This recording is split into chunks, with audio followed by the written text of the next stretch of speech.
वेदना प्रचंड होतात की आज एवढा मोठा नेता गेला, त्याच्या बाबतीमध्ये आमच्याकडे शब्द नाही.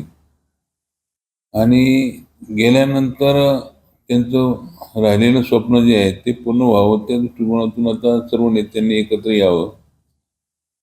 आणि ज्या पद्धतीनं राज्यातले बहुजनांचे नेते म्हणून ओळखले जायचे, कैलासवासी चव्हाणांच्या नंतर शरद पवार साहेब आहेत.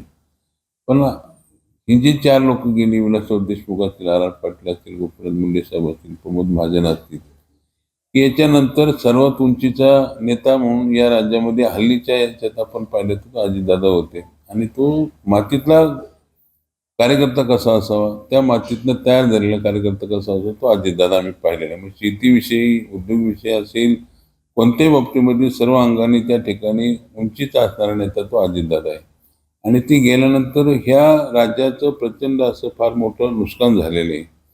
त्यातल्या त्यात पुणे जिल्ह्याचं, पिंपरी शहराचं खूप मोठ्या प्रमाणात नुकसान झालेलं आहे, असं त्या ठिकाणी मला वाटतं. एकीकडं नुकसान झालेलं आहे, दुसरीकडं ज्या पद्धतीनं महानगरपालिका निवडणुकीमध्ये आता तुम्हाला वेळोवेळी म्हणायची की विलिनीकरण व्हायला पाहिजे, तर ते काय नेमकं दादा सांगायचे तुम्हाला? नाही, आता एकदा तर प्रचाराच्या बाबतीमध्ये एक जाहीर सभेला आम्ही निघालो होतो गाडीत. दुसरी सभा उरकून तिसऱ्या सभेला आम्ही चाललो होतो. त्यावेळी चर्चा करताना मी, योगेश बल, अजित गव्हाणे, नाना काटे, आम्ही त्या गाडीमध्ये होतो. मी दादांना थेट विचारलं, म्हणून दादा आता हे सगळ्या गोष्टी आपण तुम्ही किती अखंड तांडव केलेलं की हे शहर त्या ठिकाणी वाचलं पाहिजे, चांगलं केलं पाहिजे. तुम्ही भ्रष्टाचारावरती जे रान उठवलं त्या बाबतीमध्ये नागरिकांच्या मनामध्ये त्या ठिकाणी आता विश्वास निर्माण झाला की आता नेता खरा त्या ठिकाणी हे शहर वाचवायला निघालेलं आहे. आणि अशा याच्यात मी तुम्हाला ते बोललो की आता हे विलिनीकरण कधी करणार आहेत तुम्ही, चर्चा चालू आहे. पवारसाहेब थकलेले आहेत, आता पवारसाहेबांच्या नेतृत्वाखाली तुम्ही काम केलेलं आहे.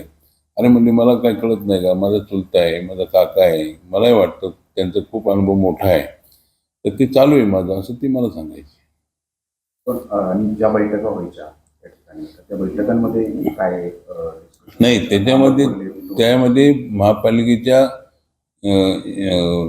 याच्यामध्ये निवडणुकीमध्ये की आता ह्या पक्षाच्या बरोबर त्या ठिकाणी आपण काम करायचं, युती करून काम करायचं, तर त्यावेळेस अमोल कोल्हे, रोहित पवार, ह्या शहरातला अध्यक्ष तुषार कामटे, प्रमुख कार्यकर्ते त्या ठिकाणी होती. दादांच्या बैठकीत आम्ही होतो, योगेश बल, मी, नाना काटे आणि दादा होते त्यावेळेस. तर त्या बैठकीमध्ये स्वतःची चर्चा आली की आता युतीमध्ये काय, आता आपण एकच होणार आहे, तर ती युती त्या ठिकाणी जी काय आहे तेवढी ज्यांना जेवढी उमेदवार पाहिजे तेवढी घ्या, बाकीची उमेदवार आपल्या गाड्यावरती उभे करा, असं दादाने त्यावेळेस सांगितलं होतं.